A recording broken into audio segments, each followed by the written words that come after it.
Hello, happiness seekers. I'm work psychologist Klaudia and I'm on a journey to explore the best happiness hacks from leading experts around the globe and share this with you. Today, I'm tackling trust and happiness because trust is an important factor in pretty much every relationship we have, including the relationship we have with ourselves. And in practice, lack of trust means that we are quite uncertain about whether we have the resources and skills to be successful. So, on many occasions, we may not even try new things and make the most of the opportunities that are in front of us. It may also mean that we cannot make difficult decisions and we need constant reassurance from others when it comes to our choices. And finally, that lack of self-trust may also mean that we are overthinking of what could have been if you have taken another path in life. And we might be quite harsh on ourselves and our choices. We also might be quite often changing our mind and retracting our actions. So we are not consistent the way we behave or in terms of our choices. And of course, all of the above means that we may not be following our dream we may be not meeting the needs we have, and ultimately not getting to that happy place that we are after. So today I have invited Laura Cruz, who is also known as the Dream Transition Mentor. Laura is a coach, mentor, and soon to be published. So exciting. And she helps women who are stuck, trapped in maybe some unfulfilled career choices so that they can build that confidence and self-belief and self-trust so they can transition into their own freedom-based business to really experience the happiness that they are after. Laura's clients specifically work with her on one-to-one basis via a mindset program and a community that Laura built, the Dream Life Academy. In this episode, we specifically discussing self-trust. We're discussing why is trusting ourselves even important to our happiness, how can we build trust so that we can take the first step towards a new adventure, what type of dreamers we are when it comes to goal setting, and finally, how can we gain trust of others so they can also support our dreams and goals. So hope you'll enjoy this episode, and remember, if you are after science-backed tips on happiness, follow me on Instagram at @happinessofficial. See you soon. Hi Laura, welcome to End Happiness and Happy New Year. Thank you. It's so good to be here. I was really excited about this conversation with you. I am as well, because it's a very interesting time of the year. I think everyone is thinking about the past year and then about the future. And we are tackling really interesting topic, trust. Trust in ourselves, trust in our abilities. This idea that I am leaping into unknown because I trust that my efforts will be positive, will be successful. And I think that is so timely for the new year. Absolutely. And I just would like to know, from your perspective, with working with lots of clients that are changing their lives, changing their direction in life, what are your reflections about why trust is actually important to our level of happiness? I think it's interesting because I think you just made me reflect on something I said to somebody the other day about change. We fear change. We don't have the trust in what that change will be, but life in essence doesn't stay the same anyway. Life changes whether we want it to or not. So if you think about what's happened to the whole world in the last few years, life changed. We didn't necessarily like it, but we had to accept it. That was what was happening. But I posed this question. It was actually a masterclass I was running, and I said, think about what you were doing, say 5 years ago. What were you wearing? What were you doing? What were you working as? Who were you hanging out with? What sorts of things did you spend your time doing? And the reality is what you do now will have changed over that time. So you are experiencing change anyway, but perhaps if it moves more slowly, you don't notice it as much. Like the pandemic and COVID was a huge instant change, right? But if it's gradual, maybe we don't notice. So I think there's just this real sense of trusting it's okay because it's going to change anyway. And why don't you make that that change. Trust yourself to make the changes that are right for you. Oh, I love this idea. Yes. So instead of kind of being resistant to the change, thinking, okay, life is going to change anyway, so Yes. let me shape that change. Yes. Yeah. And this is years ago now, but when I broke up with my first husband, I hate saying that because it's kind of going, I've had like loads of husbands, but I've only had two and I'm going to stick with the second one. But anyway, when my first husband and I split up, I remember this feeling of, I was actually supposed to be having a review with my boss at the time. And I said, she said, how are you doing? We didn't end up talking about anything about work because it was really fresh. It was like kind of 2 months after the split. So I was just in a right mess. And she said, how are you feeling? And I said, I'm frightened. And she said, what are you frightened of? And I said, I don't know what the rest of my life looks like. And I was 38 at the time. It was 10 years ago. And she said, does anybody? And I thought, it gives me goosebumps when I say that. It's such a simple question and answer, but it's so true because we all think we're going to have our life, it's going to go a certain way. This is how we designed it. We leave school, we get a job, we meet somebody, we settle down, we maybe have children or we buy a house or a flat or whatever, this is the way that life is supposed to, and I say supposed in inverted commas, supposed to progress. But it doesn't always work like that. And so actually, for me now, I get quite excited about the fact that the future might be very different to what you think it is. There's excitement in that for me rather than fear. I trust myself enough to know that as I move forward, I'm making the right decisions, I'm making the right choices, I'm choosing to look positively. I trust myself. So important. And I think it is a very interesting paradox and illusion that we do imagine our life in a certain way. But I often feel that our life always tend to turn up sometimes better because we kind of not Absolutely. following that illusion. We suddenly say, oh, I never thought that those opportunities will appear on my way, on my journey. So let's say, okay, I'm accepting change is happening and I want to influence that change and I want to take that first step into something I would like to achieve.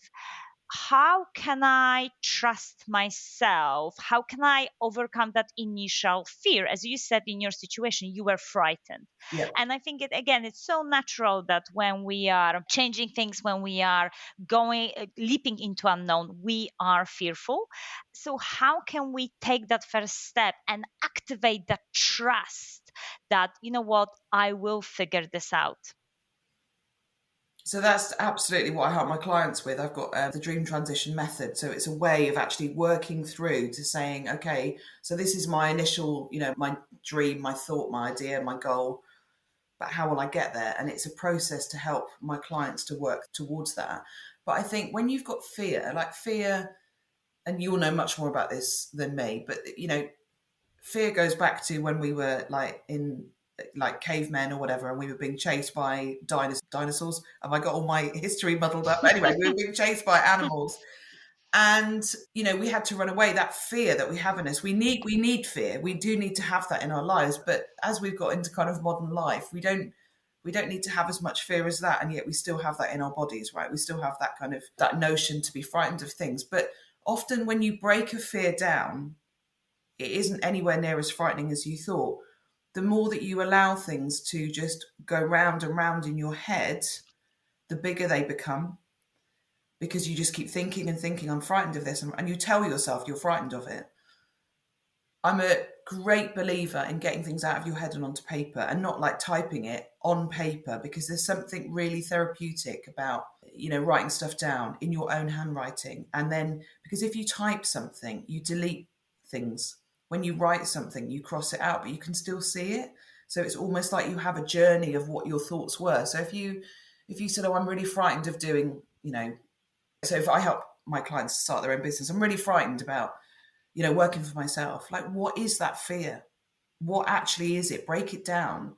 Is it a financial fear? Is it fear that you won't know what to do? Is it fear that you won't be successful or you'll fail? What is that fear? And break that down into real, tangible, kind of clear fears, and then try to break them down even further. Does that make sense? I'm not sure I Yeah. explained that very well.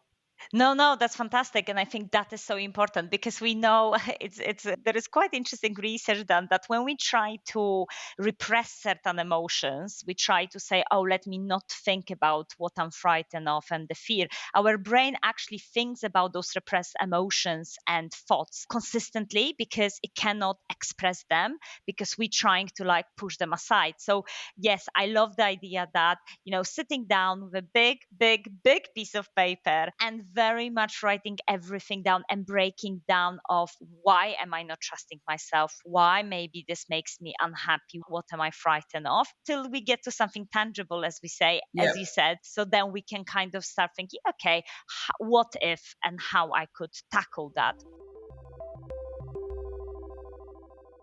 I know what that when you work with your clients, you do look at what type of dreamers they are. Can you tell us a little bit more about that concept, about the differences between people of how we perceive goals, how we perceive our dreams? So I think the reason I wanted to explore that more is because as human beings are amazing, right? Because we're all really completely different. We're unique. We've got different strengths and not weaknesses. Don't like that word. Opportunities for development or opportunities for growth or change. But we're all very different, and people do view things very differently. So if you were to tell, I was just having this conversation with my mum because my mum's here and she's proofreading my book. If you One of the examples I put in my book is if your friend said to you that they wanted to run a marathon, right? But you're not a marathon runner, you don't like running, you think running's awful, you can't think of anything worse, you wouldn't run unless your life depended on it. But you would be supportive of that person. That person would really want to push that forward. And I would say that that person perhaps is like an action dreamer. They go, right, I really want to run a marathon. So what I'm going to do is I'm going to enter the race, which obviously you've got to enter something, right? Then I'm going to work towards that. So that person is perhaps an action dreamer. But the people who might be like, oh God, or I couldn't do that.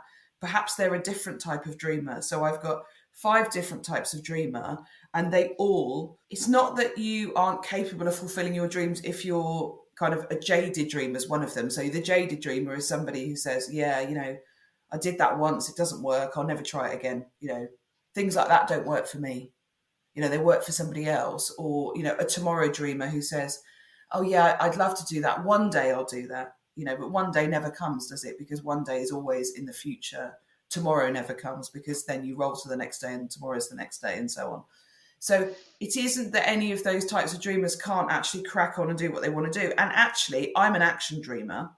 So I'm somebody who takes action on things, but I'm also can be a little bit impulsive and not think things through. So sometimes being that person that goes, yes, let's do this, means that you don't give yourself time to fully think things through.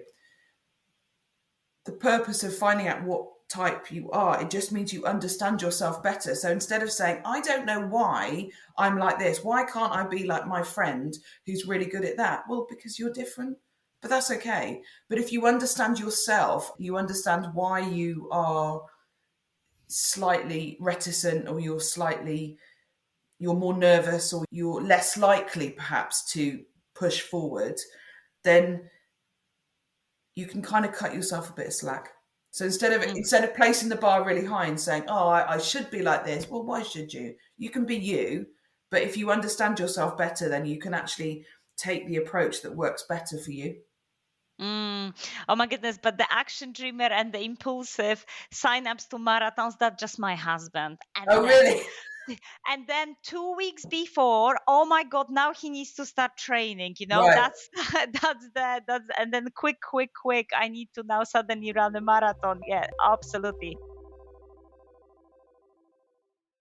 I love the idea. And I'm just trying to think, where am I in terms of that kind of the dreamers aspect, because it's so interesting. I'm definitely much more reflective. I need to really think whether I have a strategy to do something Yeah. before leaping into it. Yeah. So far you mentioned the action dreamer, which is having a very specific, I guess, action, and maybe sometimes on spontaneity, going ahead and committing to the goal. Yeah. You mentioned that tomorrow dreamer. Oh, I'll do that tomorrow, but the tomorrow never comes, Yeah. as in like we can always postpone something. So a bit of procrastination there.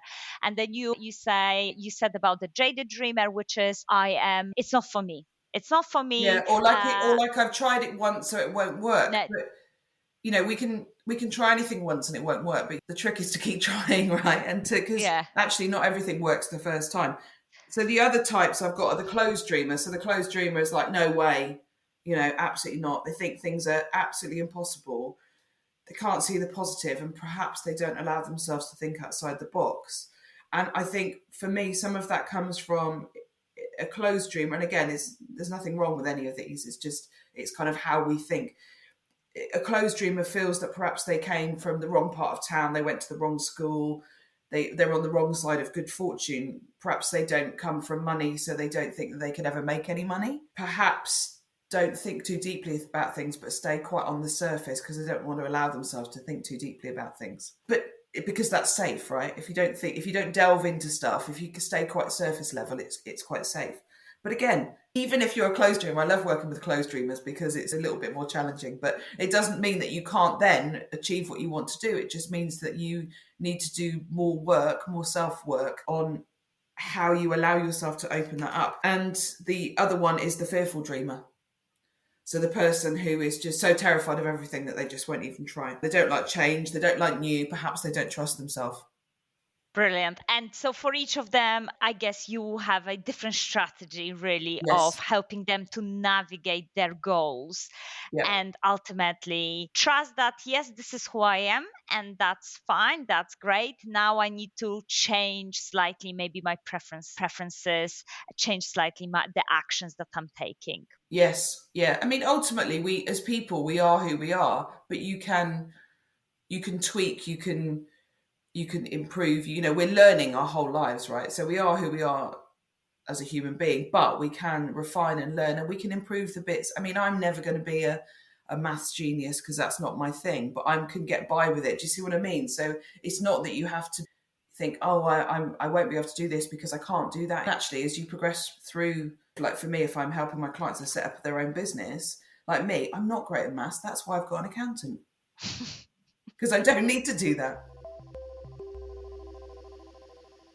It's very difficult to achieve all the big goals or dreams that we have on our own. I think it's Yes. impossible, right? And exactly the example that you given, yes, this is maybe not your strength. You could improve within that, but let's find someone who is excellent in that and Yeah. support you. And that's why we can thrive, because we are supported by the right network. How can we build trust with other people? How can we gain their trust so that they do support our dreams? I think one of the things I really kind of advocate at the beginning is not telling anybody. It's not that you're keeping secrets. It's not that but I think if you've got this idea, running a marathon, setting up your own shop, your own business, whatever you want to do, you're so excited about it. You're really excited. You tell somebody and then they say, oh, why would you do that? That will never work. You won't make any money. That'll be really hard work. Oh, it's really uncertain. Look at what's happening in the economy. And then you go, oh, yeah, you're right. And you would dismiss it. If you work on your mindset and really explore why you want to do that thing, what you're going to get from it, how much you want it, like how much energy you're prepared to put in it, what you're going to feel when you've achieved it or when you are working towards it. Because we get very focused on the destination, not the journey, don't we? In modern society, we're so focused on the end, the final destination, not what we're going to get on the way through. If you work through all of that mindset piece first, and the other thing is being able to even articulate what you want to do. Because if you can't say confidently, I'm going to do this. I mean, I remember going to a networking group when I was still in my corporate role. And I went to a networking group of women who were already kind of working for themselves. And they said, oh, what do you do, Laura? And I couldn't even get the words out. And I thought I was berating myself on the way home. Why couldn't I get the words out? I didn't have the confidence in me to say, yeah, oh, this is what I do, because I felt like an imposter. So you do all of that mindset piece, you build up so that when you are ready, it's not that you are not hiding it forever, right? But when you're ready and you say to somebody, oh, I've been working on my plan because I'm going to do this. This is why I want to do it. This is what I'm going to do. This is how I'm going to do it. And I'd like your support. And I think when you are able to confidently articulate your dream, your plan, your goal, your next step, whatever it is, people will come with you. Yes, because if we don't trust ourselves, why we should Yeah. expect anyone else to trust us? Yeah, So exactly. I think that's fantastic. That's a great, very good advice. That go through that individual journey, and then when you're ready, you are able then to gain trust of other people, and also I think you are able to ask for help in a very specific way. Yes. Whereas if we not really sure why we're doing something or what we want, it's really difficult to then go and approach someone and ask for help. The more Yes. specific we are in our request, then the more specific answers we will get. Yes. What's that saying? The devil is in the detail. You've got to know what you want. I mean, I look back at things that I did before I left my corporate role or in my early stages of my business, and I was so muddled. I was so confused about what I was doing. I didn't feel I was confused at the time, but I look back and think, "Oh, Laura, you were, but that's fine because we're on a journey." And that the Laura back then has helped me to be the Laura I am today. And actually, to go back to what you said earlier, I am not where I thought I was going to be now in my business. And that's a positive thing. Where I thought it was going to go, it hasn't gone that way. But in the journey I've been on, where I am now is so much bigger, better, clearer, more positive. It's everything I wanted it to be. But back then I couldn't see. The reality is that when you're starting something new, you don't always know exactly how it's going to turn out. So trust yourself that when you start to take steps along the way, as you make progress, other steps will appear. It will become obvious to you. It's a little bit like driving in the dark. I remember being a first time driver and never driven in the dark before. And I thought I have to look ahead, really, really ahead, like you drive when you're driving in the daylight. But in the dark, everything changes. You just need to see just in a little bit in front of the car to keep going. We just need to see a little bit, and then we'll be in a different position to assess what's going to happen next. I have never thought of it like I love that. I'm going to do a podcast episode called Driving in the Dark because that's so true. I was actually driving in the dark last night with my mum and I was saying my headlights are quite high and so I can see them. And I said I like them because they don't make me feel like I'm really in the dark. That's so weird that you said that. Yeah, Interesting. because I just remember being terrified for the first time driving in Mm, the dark, calling my husband saying, "But I don't see ahead. I yeah. don't see anything. It's dark." And he said, "But you don't have to." He said, "Just stick with what you can see in in the short, very short distance in front of you, and you'll get home." And yeah, I got home. Okay, so this is a podcast about happiness and that idea, obviously, of trust impacting our happiness. Therefore, we can shape the change. So important. Hopefully, we're moving towards the happiness that we imagine and that it's Yeah. good for us. Laura, final question. What makes you happy? When I think about happiness, I boil it down to four F's. That's what I have in my life. And that's not just in my business, that's my life because it's my life and business, it's all in one. So I'm like, everything flows. So the four F's are freedom, flow, flexibility, and fun. Those are the four things that make me happy in my life. Freedom to choose how, you know, what I do, what my working week looks like, what my life looks like, the freedom to be able to be around my teenagers. I've got my mum here at the moment from Spain, being able to do all of that. Flow again, because everything flows. So I'm the same Laura. I'm going to go take my mum to the shops after this. Fulfillment because my work makes me so happy. And it makes me happy because I'm working for myself. But actually, I get so much fulfillment from seeing my clients feel all of those things too. So it's kind of win-win when you coach, when you mentor. It's amazing and fun because actually when you work for yourself, you've got the opportunity to insert much more fun into your life than you do when you work a 9 to 5. So that's what makes me happy. And aside from that, it's my family, my husband, and baking. Oh, and baking, did you say? Baking. I love baking. What's the most favorite recipe then? What would you recommend for 2023? So, well, it's a bit old hat because everybody was making it in lockdown. But I make a mean banana choc chip cake, which I usually Oh, deliver, wrap it up, put it in foil, put a ribbon around, and deliver it to people. But yeah, I absolutely love baking. I find it very. There's something about the mix of the weighing everything and then producing something delicious at the end. So I love it. Brilliant. Thank you so much, Laura. So lots of happiness, for freedom to choose, to baking something delicious. I absolutely love that. Thank you so much for coming to Happiness Podcast and speaking about such an important topic about in terms of trusting ourselves.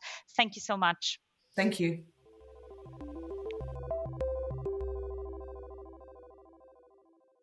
Great suggestions from Laura on building that self trust. Francis Frey is a researcher who introduced the concept of trust triangle, which has three specific elements to help us build trust in any relationship. And I think on the basis of that research, we can take very specific additional actions when building self trust. So, first of all, show yourself some self compassion. So, research shows that responding to challenges in life with self compassion rather than criticism, and that means turning our mistakes into those teachable moments, can actually strengthen our self belief and self trust. So, self compassion. Secondly, being clear what are your strengths. So if you have a high level of self-awareness, then you are more likely to take risks and set on challenging adventures because you have that level of self-trust that you are able to deal in uncomfortable situations. And also showcasing your ability to others will mean that they are more likely to trust you.